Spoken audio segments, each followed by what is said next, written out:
ನಮ್ಮಲ್ಲಿ ರಾಜ್ಯದಾದ್ಯಂತ ಬಿತ್ತನೆ ಭಾಳ ಚುರುಕೊಂಡಿದೆ. ಒಂದು ತಿಂಗಳು ಮುಂಚಿತವಾಗಿ ಎಲ್ಲ ಡ್ಯಾಮ್ನಿಂದ ನೀರನ್ನು ಬಿಟ್ಟಿರೋದ್ರಿಂದ ಎಲ್ಲ ಭಾಗದಲ್ಲೂ ಸಹ ಎಲ್ಲ ಜಿಲ್ಲೆನಲ್ಲೂ ಬಿತ್ತನೆ ಫಾಸ್ಟಾಗಿ ಪ್ರಾರಂಭ ಆಗಿದೆ.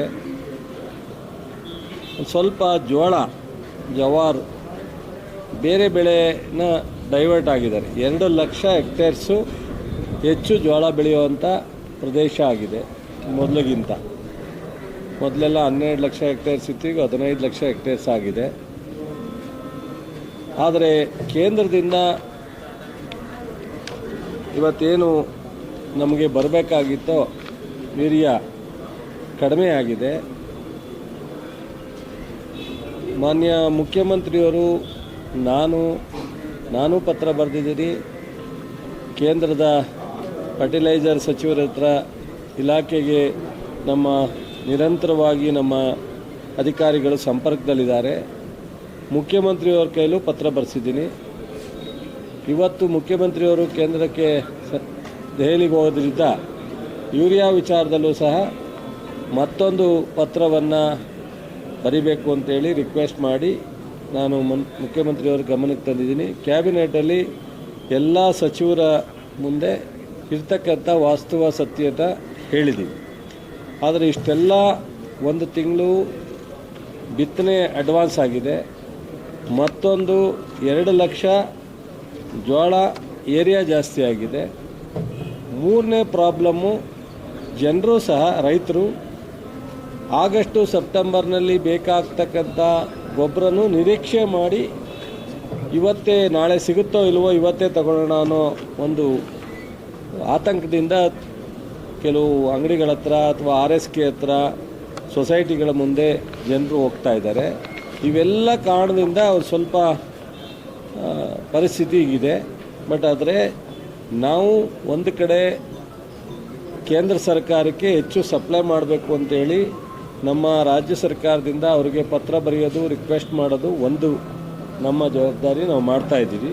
ಆದರೆ ಇದೆಲ್ಲವೂ ಸಹ ಅವರಿಂದನೇ ಬರಬೇಕಾಗಿರೋದ್ರಿಂದ ನಾನು ಒಬ್ಬ ಮಂತ್ರಿಯಾಗಿ ಮಾಡ್ತಕ್ಕಂಥ ಎಫರ್ಟ್ಗಿಂತ ಮುಖ್ಯಮಂತ್ರಿಯವರು ಸಹ ಅದಕ್ಕೆ ಪತ್ರ ಬರೆದು ರಿಕ್ವೆಸ್ಟ್ ಮಾಡಲಿಕ್ಕೆ ಕ್ಯಾಬಿನೆಟಲ್ಲಿ ರಿಕ್ವೆಸ್ಟ್ ಮಾಡಿದ್ದೀನಿ. ಅವರು ಸಹ ಅದನ್ನು ಒಪ್ಪಿ ಪತ್ರ ಬರೀತಾ ಇದ್ದಾರೆ.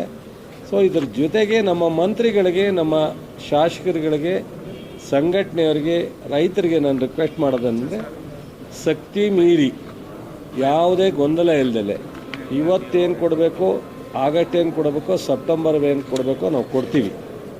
ಕೇಂದ್ರ ಸರ್ಕಾರದಿಂದ ಹೆಚ್ಚು ಒತ್ತಡ ಮಾಡಿ ತರಿಸಿ ಕೊಡುವಂಥ ಜವಾಬ್ದಾರಿನ ನಾವು ತಗೋತೀವಿ. ಅವರು ಆಗಸ್ಟಲ್ಲಿ ಬೇಕಾಗಿರ್ತಕ್ಕಂಥವ್ರು ಇವತ್ತೇ ಹೋಗಿ ಆತಂಕನ ವ್ಯಕ್ತಪಟ್ಟು ಹೋಗೋದು ಬೇಡ, ಸ್ವಲ್ಪ ಸಹಕರಿಸಬೇಕು ಅಂತೇಳಿ ನಮ್ಮ ರಾಜ್ಯದ ರೈತರಲ್ಲಿ, ರೈತ ಸಂಘಟನೆಯವರಲ್ಲಿ ಮತ್ತು ಶಾಸಕರಿಗೂ ಸಹ ನಾನು ಆ ಭಾಗದಲ್ಲಿ ಮಾಡ್ತಾಯಿದ್ದೀನಿ. ಆಲ್ಟರ್ನೇಟಿವ್ ಒಂದು ನ್ಯಾನೋ ಯೂರಿಯಾ ಇದೆ. ಈ ಯೂರಿಯಾಕ್ಕೆ ಒಂದು ಚೀಲಕ್ಕೆ ಏನು 260 ರೂಪಾಯಿ ಇದೆ. ನ್ಯಾನೋ ಯೂರಿಯಾನು ಸಹ ಒಂದು ಎಕರೆಗೆ 1 ಲೀಟ್ರನ್ನ ಉಪಯೋಗಿಸುವಂಥ ಅವಕಾಶ ಇದೆ. ಅದು ಸಹ 220 ರೂಪಾಯಿನೇ ರೇಟ್ ಇರೋದು.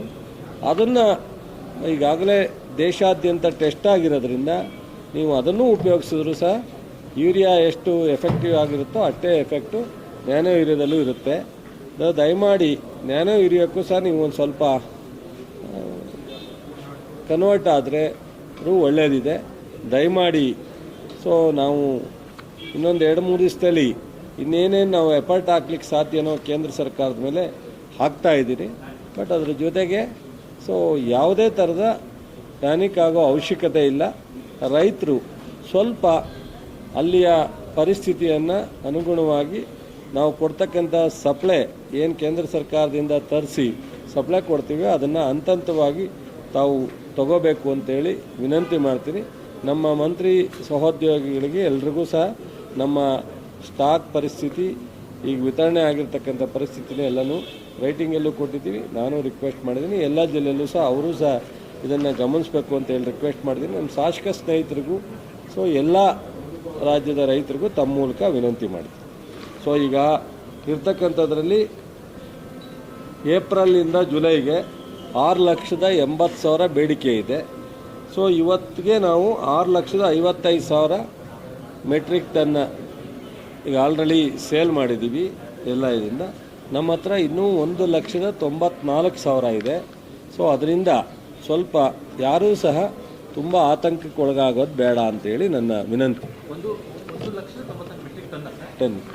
ಸೊ ಈಗ ಒಂದು ಜಿಲ್ಲೆಯಲ್ಲಿ ನಮಗೆ ಅಲಾಟ್ ಮಾಡಿರೋದಕ್ಕಿಂತ ಹೆಚ್ಚಾಗಿ ಕಡಿಮೆ ಬೇಕಾಗುತ್ತೆ, ಒಂದು ಜಿಲ್ಲೆಯಲ್ಲಿ ನಾವು ಅಲಾಟ್ ಮಾಡಿರೋದಕ್ಕಿಂತ ಜಾಸ್ತಿ ಬೇಕಾಗುತ್ತೆ. ನಾವೇನು ಮಾಡ್ತಿದ್ದೀವಿ, ಎಲ್ಲಿ ಜಾಸ್ತಿ ಇದೆ ಎಲ್ಲಿ ಕಡಿಮೆ ಇದೆ ಅದನ್ನು ನೋಡ್ಕೊಂಡು ನಮ್ಮ ಅಧಿಕಾರಿಗಳು ಎವ್ರಿ ಡೇ ಮಾನಿಟ್ರ್ ಮಾಡ್ತಾಯಿದ್ದಾರೆ, ಅಲ್ಲಿಗೆ ತರಿಸ್ಕೊಡ್ತಾರೆ. ಇವತ್ತು ಇಲ್ಲೆಲ್ಲ ಒಂದು ಸ್ಟಾಕ್ ಕಡೆ ಮುಗಿದವ್ರು ನಾಳೆ ತರಿಸ್ಕೊಡ್ತಾರೆ. ಇವತ್ತು ಒಂದೇ ದಿವಸಕ್ಕೆ ಆತಂಕ ಪಡೋದು ಬೇಡ, ಸ್ವಲ್ಪ ಎಲ್ಲರೂ ಸಹಕರಿಸಲಿ ಅಂತ ಹೇಳಿ ವಿನಂತಿ ಮಾಡ್ತೀನಿ. ಎಲ್ರಿಗೂ ನಮಸ್ಕಾರ ಸರ್. ಓಕೆ ಗುರು.